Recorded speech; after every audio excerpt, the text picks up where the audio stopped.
IPL 2026 కి ముందు Rajasthan Royals captain Sanju Samson జట్టు మారనున్నట్లు ప్రచారం జరుగుతోంది. అతడు చెన్నై సూపర్ కింగ్స్ లోకి వెళ్తాడని, దీనిపై హింట్ ఇచ్చేశాడని సోషల్ మీడియాలో నెటిజన్లు పేర్కొంటున్నారు. సంజు శాంసన్ అతడి మేనేజర్ పెట్టిన పోస్టులను షేర్ చేస్తూ ఇదిగో ప్రూఫ్ అని వివరిస్తున్నారు. సంజు జట్టు మార్పుపై ఇదివరకే సిఎస్కే తో అతడు చర్చలు జరిపినట్లు కూడా చెబుతున్నారు. అయితే అసలు మ్యాటర్ ఏందో తెలుసుకునే ముందు ఈ వీడియోకి లైక్ చేసి మన ఛానల్ ని సబ్స్క్రైబ్ చేసుకోండి. ఐపీఎల్ 2026 సీజన్ కు ముందు సంజు శాంసన్ రాజస్థాన్ రాయల్స్ ను వీడనున్నాడా, అతడు చెన్నై సూపర్ కింగ్స్ జట్టులో చేరనున్నాడా అంటే అవుననే సమాధానం వినిపిస్తోంది. ఐపీఎల్ 2025 సందర్భంగా సంజు శాంసన్ కు హెడ్ కోచ్ రాహుల్ ద్రావిడ్ కు మధ్య విభేదాలు తలెత్తాయని, మేనేజ్మెంట్ తోనూ అతడికి పడట్లేదని వార్తలు వచ్చాయి. దీంతో అతడు ఫ్రాంచైజీని మారాలని నిర్ణయించుకున్నట్లు వార్తలు వస్తున్నాయి. దానికి తోడుగా తాజాగా సంజు శాంసన్ ఇన్స్టాగ్రామ్ వేదికగా షేర్ చేసిన పోస్ట్ ఈ వాదనకు బలం చేకూరుస్తోంది. ఇటీవల సంజు శాంసన్ తన భార్య చారులత రమేష్ తో కలిసి ఫారెన్ టూర్ వెళ్లాడు.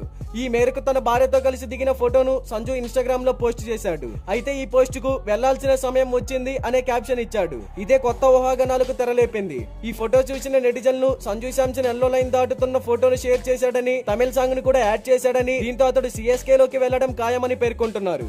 ఫ్యాన్స్ కోసం ఇంటి కూడా ఇచ్చేశాడని కామెంట్లు చేస్తున్నారు. అయితే ఇదే సమయంలో మరో వాదనను సైతం నెటిజన్లు తెర మీదకు తెచ్చారు. సంజు శాంసన్ మేనేజర్ ప్రసోబ్ సుదేవన్ కూడా సంజు సిఎస్కే లోకి వెళ్తాడని హింట్ ఇచ్చారని చెబుతున్నారు. సంజు సిఎస్కే లోకి వెళ్తాడని రాసి ఉన్న పోస్ట్ కు అతడు లైక్ కొట్టాడు. దీంతో ఐపీఎల్ 2026 లో సంజు శాంసన్ ఎల్లో జెర్సీలో చూడడం ఖాయమని పేర్కొంటున్నారు. అయితే ఒకవేళ సిఎస్కే సంజు శాంసన్ ని తీసుకోవాలనుకుంటే మాత్రం ట్రేడ్ ద్వారా దక్కించుకోవచ్చు. గతంలో గుజరాత్ టైటన్స్ కెప్టెన్ హార్దిక్ పాండ్యాను ముంబై ఇండియన్స్ తీసుకున్నట్లుగా ట్రేడ్ ద్వారా తీసుకోవచ్చు. ఐపీఎల్ చరిత్రలో సిఎస్కే ఇప్పటి వరకు ఒకేసారి ట్రేడ్ చేసింది. 2020లో Rajasthan Royals batter wicket keeper Robin ఉత్తప్పను తీసుకుంది. వచ్చే సీజన్ లోను సంజు శాంసన్ ను తీసుకోవాలనుకుంటే మాత్రం సిఎస్కే మళ్లీ రాజస్థాన్ నుంచే వికెట్ కీపర్ బ్యాటర్ ను తీసుకున్నట్లు అవుతుంది.